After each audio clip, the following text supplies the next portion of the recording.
Hi folks, welcome to the Prepared Homestead. This is Travis. Thank you all for stopping by to watch. Got a little bit of a rain shower again last night. It's weather's been pretty decent here the last few weeks. I should probably knock on wood or something because you can't say that too loud and then it'll change. But it's been very pleasant late summer, early fall for us.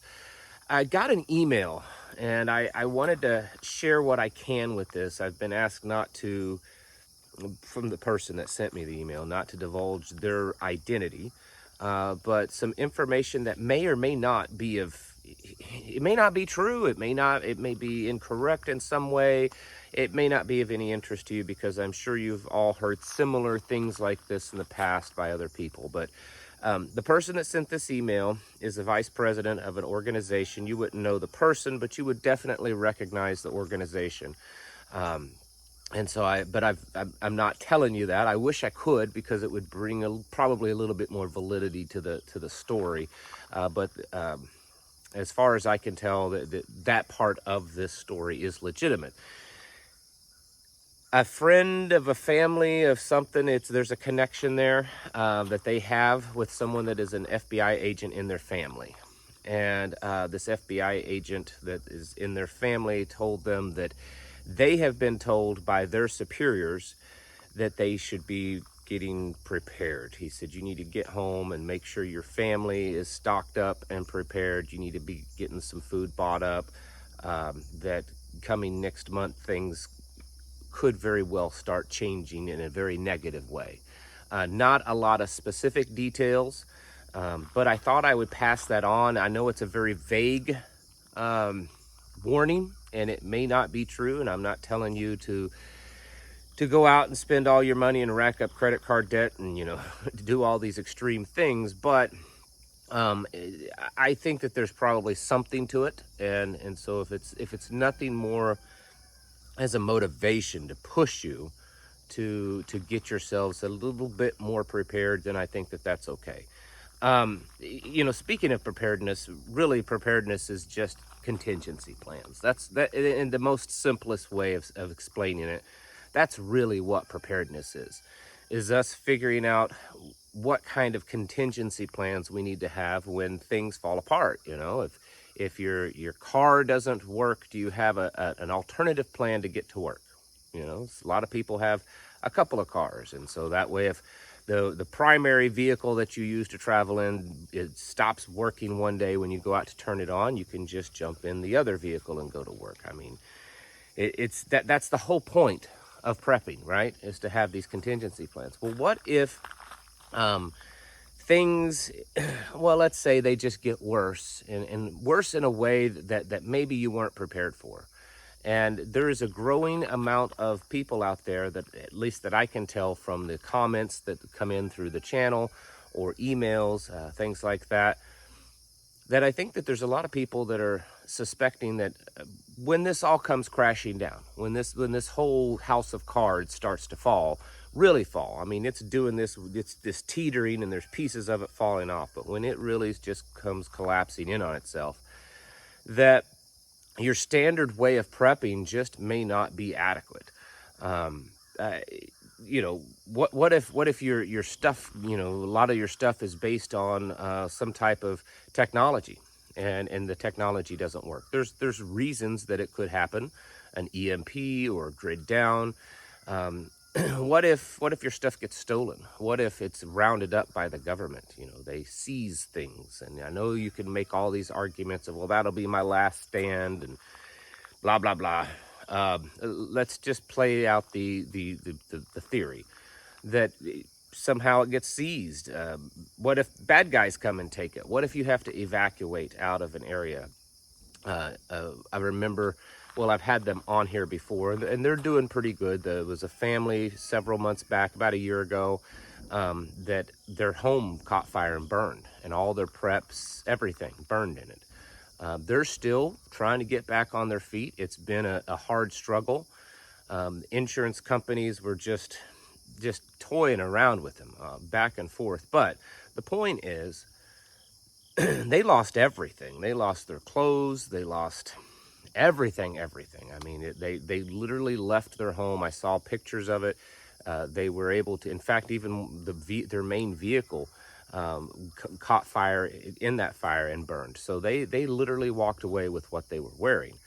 And they were prepared beforehand. They had food supplies and all these other things. What if, everything collapsed shortly after this happened to them and all of their preparations were gone? What if your house burns? I mean, there's all kinds of scenarios. And so we need to have a contingency plan for our contingency plans. And something that I have advocated, and some of you kind of roll your eyes at it, but I'm seeing more and more people say the same thing. What if going back to a much more primitive way of survival becomes necessary? How well are you prepared for that? Going to maybe, kind of just having to really truly live off the land. I see it often, and we're the same way in a lot of ways, that living off the land requires tools, and it requires a singular place that you're stationary, and it requires certain mechanized things to make it all work so that you can survive, so that you can produce food and do all the things that you need to do to survive.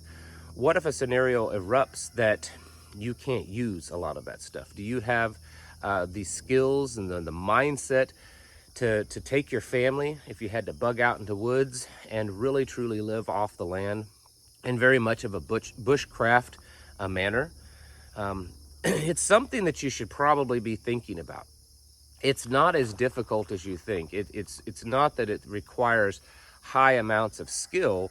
It requires high amounts of grit, that mental toughness, that fortitude to push through and to realize that, the ickiness, the bugs, the toughness, the scariness, all that kind of stuff can be pushed past.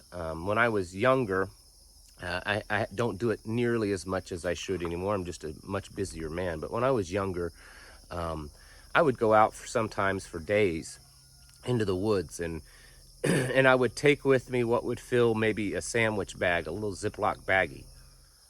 And I would do my best to literally survive off the land for several days with whatever I could carry in that little bag. And I did that sometimes in the very heat of the summer. I've done that when there were multiple inches of snow on the ground, to push myself, my body, and my abilities to see how well I could survive. I'm not exactly saying that could be a scenario that we may all face, but we don't know. And for those of you that are very serious about being prepared, those of you that things are going to get bad, that you may have to make your flight at night or even in the winter, as much as you hope that it not, you may have to. And so I would encourage you to explore this. Some of you already have. Some of you got the plans. You know what you're going to have to do if you need to bug out into the woods. But not everyone. There are different suggestions. One of it is just going out and learning these skills. One thing that you could do, if you have property, and maybe your plan could be, if the house catches fire or if bad guys come in and overrun you and you have to escape and evade, go out into your woods. If you have a certain spot away from the home that you know that you would be running through or running to, and put you a little cache of items out there. There's ways of finding, there's 30-gallon, 20-gallon type containers that are watertight, that you can put stuff in and hide them out in your own woods. It's much easier to do that when it's your own property. When you're doing it on someone else's property or public property, it's a little harder because you really, really have to conceal it. But if it's on your own property, it's not too bad. So doing things like that, having an escape plan of where you're going to go, how you're going to get out into the woods. And then you have to have plans of how you're going to survive, which means you need to understand your surroundings well. You need to know about what's edible. You need to have a plan of how to either hunt or fish in a more primitive way, how to gather food. And then you need to understand that in nature, a lot of places, especially around here, that food is only available during certain times of the year. What do you have to do it in the middle of the winter time? I mean, there's There's no food growing in the middle of the winter time. You might be able to hunt or fish, but you're certainly not going to be able to really forage for much of anything because it's all died back. I know I'm speaking of pretty extreme situations, but if you want to be prepared and you really truly believe that things are worsening to a very great degree in this world, this is something you should be exploring. I encourage you to look into, there's great books out there on bushcraft skills. There's great books out there on how to forage, how to raise animals and to garden in a very primitive way. That was one of our goals this year with our garden. We didn't actually produce as much food as we have in the past, but the reason is we looked at gardening this year in a very primitive sense. Could we do it with little to no modern tools and conveniences? And also from the point of view of, if it was a truly SHTF situation where there's a lot of danger out there, I'm probably not going to have as much time to spend in my garden to tend the garden on a daily basis. So our garden got pretty wild.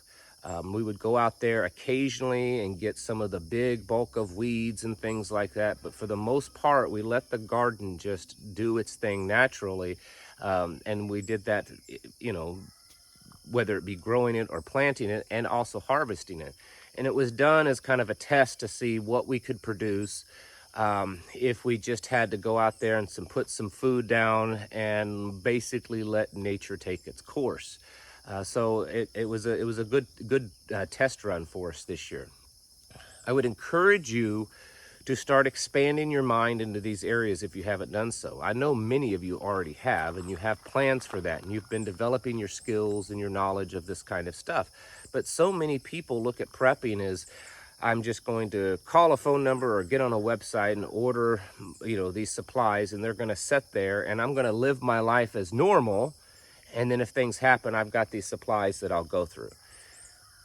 There needs to be a lot more to that plan than what I just spoke of. And as much as some of you roll your eyes at what I just said, it's actually true. That's in fact how many people look at preparedness. Their lives are just lived as normal.